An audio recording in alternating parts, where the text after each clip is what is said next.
Hello everyone, welcome to the video. Today I'll be going through the HOI4 Multiplayer game that we played on Saturday with my University Game Society. I played as Turkey in this game. I went monarchist, trying to reform the Ottoman Empire. I joined the Central Powers faction. In fact, we called ourselves the Central Gamers, which I think is a pretty relevant name considering the situation we were faced with later down the line. The other members of the faction were Hungary, which was played by Hydra, whose Twitch links are in the description. He also streamed that game. And Germany, who was played by Ben, and that was Kaiser Germany. So, yeah, that was mostly the central gamers. We also had a little bit help from Japan, as you'll see. We had to have that help. And, yeah, the other faction was the Comintern, played by the Soviets, the French, British, Romanians, nationalist Spain as well, and communist India to round things out. As you can see, that's a pretty one-sided affair. Now, there were two other players as well. One of them was USA and the other one Greece. Now, those two players were mostly irrelevant. I mean, Greece was relevant at some point, but just made a massive mistake. And yeah, it was just a mess, pretty much. We were up against a lot, but we weren't aware that we were up against a lot at that point. It was just the start of the game, so everyone was in voice chat, sort of first in general chat, and then we split off because we were going to be Central Powers from the beginning. So we split off as three. Unfortunately, I screwed up my audio, but it'll be fine. It'll be fine. I think this commentary will do. But yeah, having a noob on our team, as you may or may not know, I literally started playing Hearts of Iron a few days prior to this, maybe a day. So not ideal having a noob on your team, but as we'll see, you know, I think I held up quite well considering the circumstances, which we'll see when the war kicks off. But for now, there's a little bit sped up footage in the background of, you know, a bit set up, start of the game and that. We thought, you know, maybe we had a chance. Maybe we had a chance in this game. At this point, definitely, it wasn't already like GG's in chat. So looking at the left side of the battle for Bosporus tree, which is the side that, you know, you need to go down to become the Ottomans again. Now, I did watch a little bit of a video of how to do it. I did know that there was, you know, a risk of rebellion, civil war. I didn't quite know the scale. I didn't quite know to the full extent what I needed to do to stop it. So as you can see, my buddies in Austria-Hungary are sort of already, you know, expanding, getting their focuses done, looking at Czechoslovakia to restore sort of, you know, de jure borders of the Austro-Hungarian Empire as it was at its greatest. Now, it didn't quite go to plan. Yeah, not quite to plan. So I must have messed up the decisions. I must have messed up just the unrest, not managing it properly. But at this point, I did not know what the fuck was happening. I had very limited knowledge on how to control even my armies. As you can see, I'm trying to sort of even manually do it because I was like not able to hack the sort of battle plan menu to the sort of level that I needed to, understanding it properly. However, you know, this wouldn't be all bad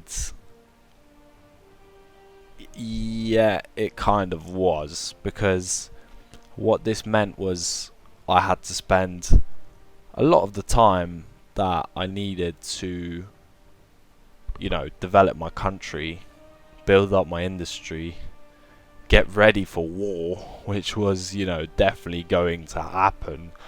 I mean, at this point, I think it's 1938. There was literally just countries joining the Comintern, like left, right, and centre, and we were just shitting it already.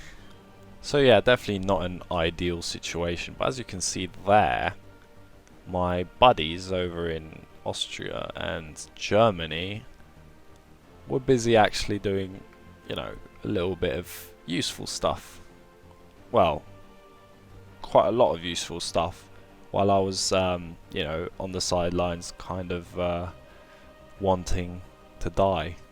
Nevertheless, though, we continued on bravely, and as you can see, they handled Poland pretty handily and divided it up.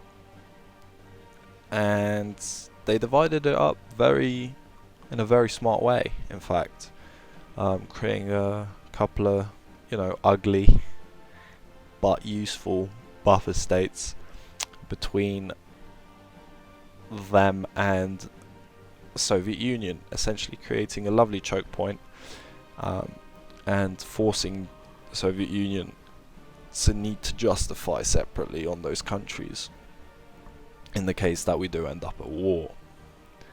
Now hold that at the back of your mind for later, because it is definitely relevant.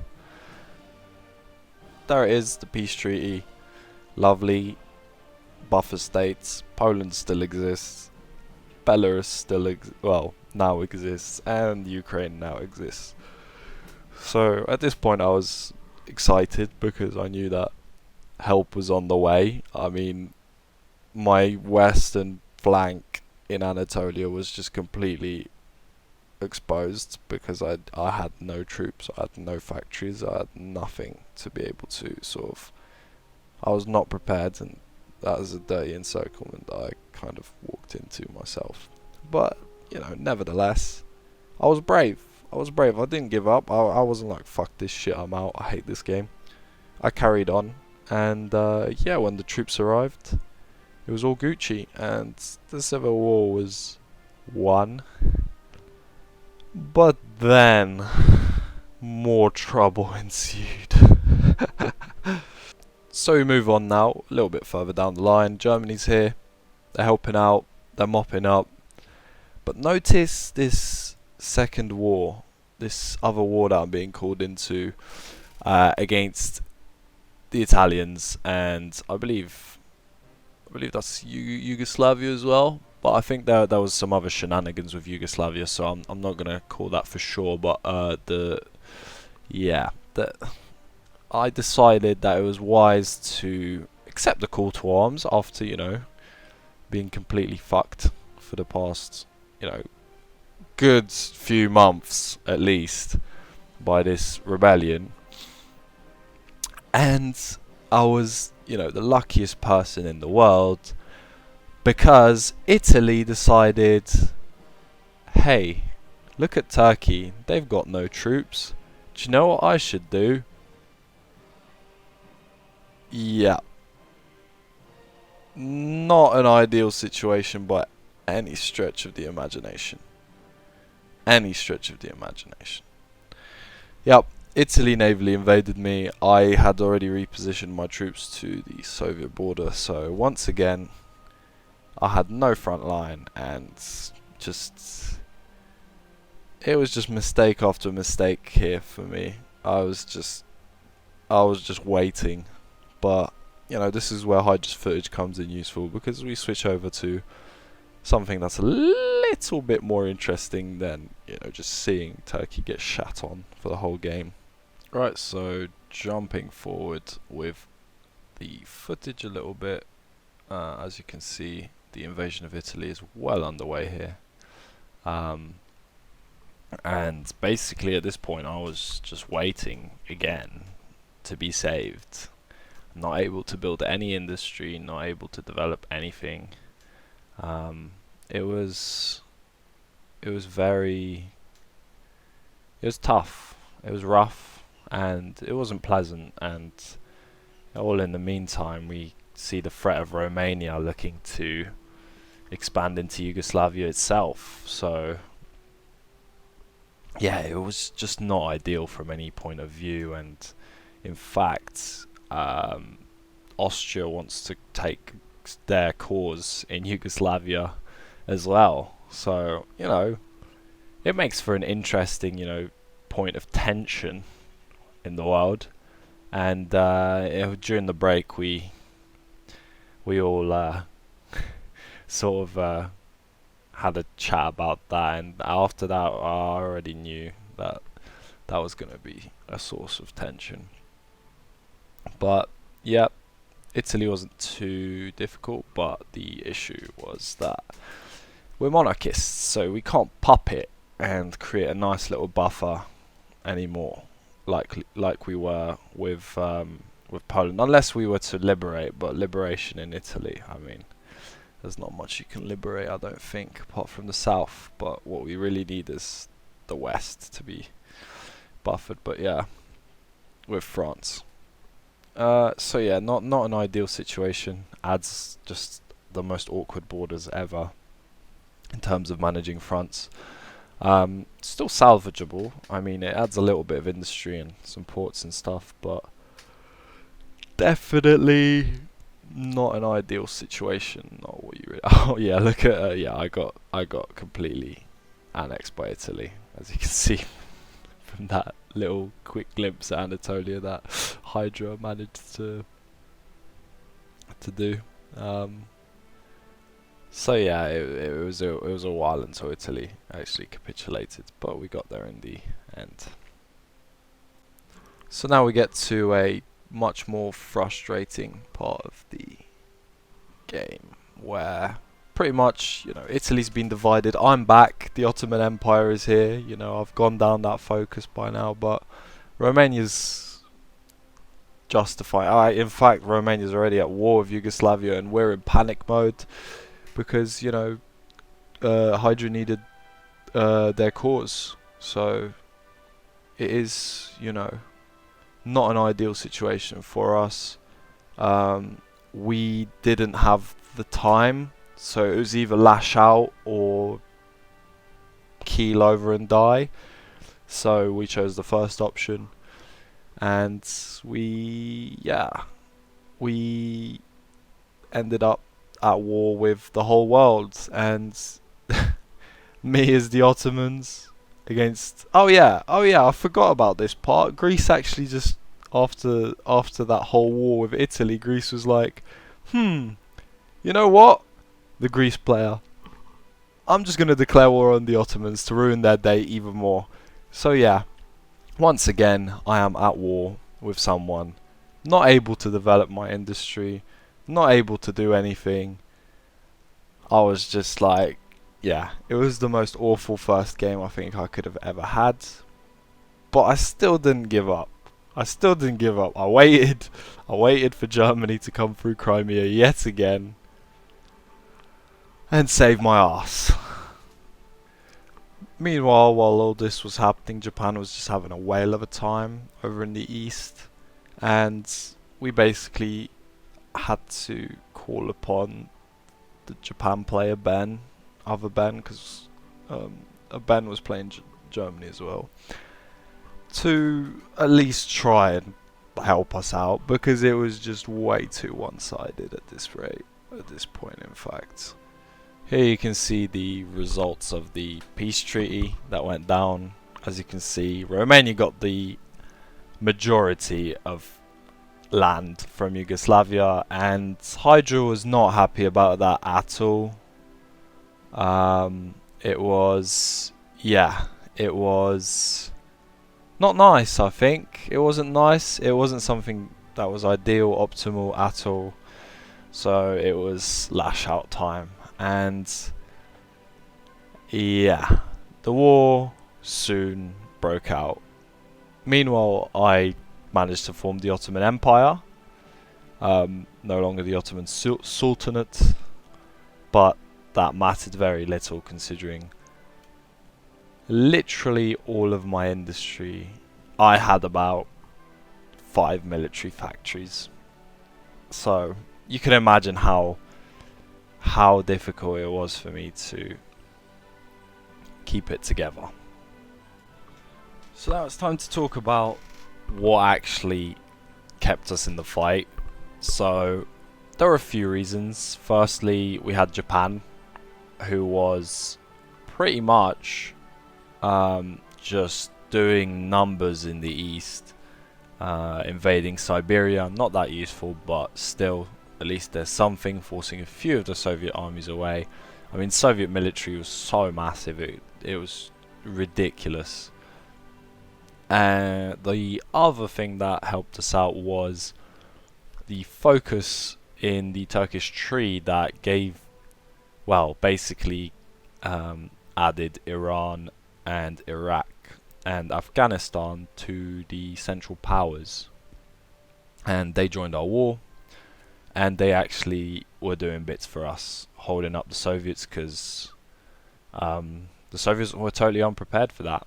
And they had to send a load of troops down there, which actually meant that my eastern front was holding a lot better until I got navally invaded, basically encircled, and soon enough we end up at a situation where I'm basically as good as out, and yeah, it got bloody quickly from there. But we still held out. You know, the war started around 1940. We held out for over a year, I think. So it was big. And now we're going to skip over a little bit quicker to see some actual fighting in the war. So we're coming up to the end of the video now, because there isn't really much more to show. What followed is basically a pretty long stalemate, you know, about a year long stalemate that sort of ended around when Hydra pretty much just got hungry and GG'd out, and sent the last, well, basically all of his soldiers to help Ben in the north fight off the British naval invasion of the Kiel Canal and Hamburg. At that point, I was basically already capitulating. Yeah, as you can see there, on the cusp. So by the end of June, I was on my final. It was my final stand. Let's just say that. Meanwhile, the US went Alf Landon and just ruined their whole game by not being able to do anything. Fun. Actually, I stand corrected. They did do one thing. They sent one unit of super unit Space Marine volunteer to France, which broke the Maginot and forced Germany into a retreat. The retreat took them back towards the Sudetenland, where they had level 7 forts, and yeah, it was basically a reenactment of the movie Downfall, pretty much. We joked about this on stream. We called it Operation Downfall, but I believe that was actually a planned operation by the US to invade Japan if they hadn't surrendered after the atomic bombings of Hiroshima and Nagasaki. So I got knocked out. I basically rejoined in co-op with Ben in Japan, just trying to help him out with the Soviets, but it was fruitless. We asked other Ben in Germany to hold out for as long as he could, but even though they weren't able to break any of his forts around the Sudetenland and any of his front lines, any of his defensive lines, the game just decided it's GG and capitulated him. So that was the game, and after that we called it for the Comintern, obviously. RIP India, by the way. as you can see, Japan was just a force to be reckoned with. So we called it for the Comintern, but we also said Japan won in the end. So it was a good game. It was actually probably a game I could learn a lot from as a new player, so I can't complain. I actually had a lot of fun getting absolutely, getting my ass handed to me, which is fine. But yeah, the highlight video is getting a bit long now, so I don't want it to get any longer than this, to be honest. I hope you enjoyed. I hope you found this interesting. If you like Hearts of Iron 4, if you like Grand Strategy, I do play quite a few of them. I play other games as well on my Twitch, so feel free to follow, links in the description. And yeah, check out some of my other videos if you want. I've got some Vic 2 from 4 years ago that I played, yeah, when I was just a little baby, 16-year-old baby. I did some modern day, but there'll be more content coming, so feel free to subscribe on YouTube as well and hit that bell if you want. And also give me a like so I can get some algorithm goodness. But yeah, that'll be everything from my side. If you enjoyed that, feel free to comment down below. Let me know what you think of how my first proper game of HOI4 went, and it was a multiplayer game, so please be kind, but yeah, is what it is, and I'll see you all in the next video. Bye bye.